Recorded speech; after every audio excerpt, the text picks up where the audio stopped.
everyone, welcome back to my channel. I'm so excited to have you guys here with me today. All of you that have been following me for a while and all that are new here, welcome. So this week's technique is quite a simple but very effective technique that we're going to be doing, and it's using a single yarn. As you can see, I have used just a single mercerized cotton, but again, you can just play around with whatever you've got on hand. Now, it's a very simple demo to follow, but you can make changes to make it your own, and of course just stick around to the end to see what changes you can make to this very pattern. Now, if you haven't already done so, make sure you subscribe to my channel so you don't miss any demos. Right, let's get started.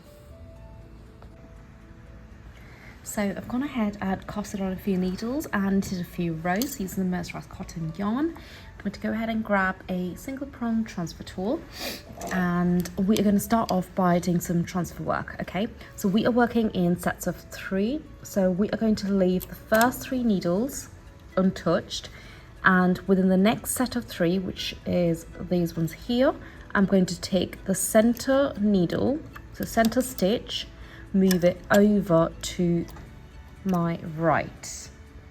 Once you've transferred it over to the right, go ahead and push that empty needle all the way to the back of the bed. Now leave the next 3 untouched, transfer the center needle of the next 3 needles over to your right and move the empty to the back. So essentially we are left with 1, 2, 3, 4, 5 needles working, 1 out, push the next 3 forward, and then transfer the center of the following over to the right. Okay, so just continue doing so until you've done all of it. And now we're going to go ahead and knit 1 row, and now what we're going to do is locate that set of 3 that we're doing the transfer work on, and take the first needle of that set of 3, transfer it to the left, take the third needle of that set of 3 and transfer it to the right. So the layout will be 3 working, 3 push to the back of the bed, 3 working and 3 empty. Okay, so just do that all the way across your needle bed, and just push your needles forward, only the working needles, and knit 1 row. Now what we're going to do is pick that center needle of the non-working needles and push it all the way forward onto hold position. Okay, and we are going to go ahead and move our cams from 2 to 1, so from normal knit position to hold position. I'm using the silver reed, so I'm going to do it on the left and the right hand side. On brother, it goes from N to H. Okay, go ahead and knit a few rows. So I'm doing 1, 2, 3 and 4. So if you are using a slightly finer yarn, you can get away by doing more rows in the hold position. I'm using a 4 ply, so I'm going to stop at 4. Okay, now once you've done so, go ahead and push all of your needles forward, including the empty needles that were in non-working position. Okay, and go ahead and knit 2 rows. Make sure you move your cams back to normal knit position. Knit 1, knit 2. Okay, so that's the pattern starting to form. Now we're going to go ahead and do the transfer work, but we're going to move the placement.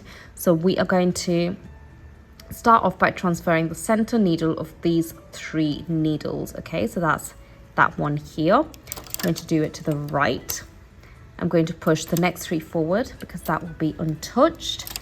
Move the center over to the right of the next 3, leave the next 3 untouched, and just continue to do so. Okay, so just do it backwards on this side as well.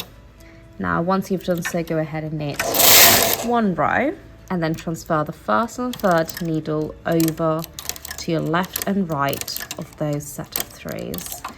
So our needle layout is always going to be 3 working, 3 in non-working position. Okay, knit 1 row and push the center needle of the empties over to hold position, cams on hold, knit 1, knit 2, knit 3, knit 4, all of your needles forward, including the empty needles. Comes back to normal knit position, knit 1, knit 2.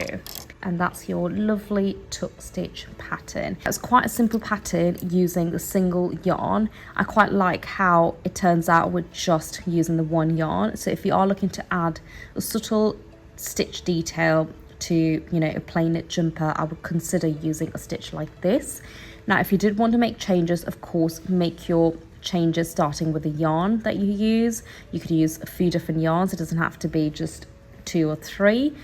You can also, like I said, change the count of your holding rows. Okay, so we've done 4 rows. If you're using finer yarn, you can do more, maybe get away with 6 perhaps. Okay, and then finally, you can change the pattern by simply changing the layout that you're working with. We are working with 3 and 3. You can work with 4 and 3 or 4 and 4 or whatever really. You've just got to work the pattern out accordingly and just experiment really and have some fun with it. Right, I hope you enjoyed that. If you've got any questions, let me know and I will see you next week. Bye.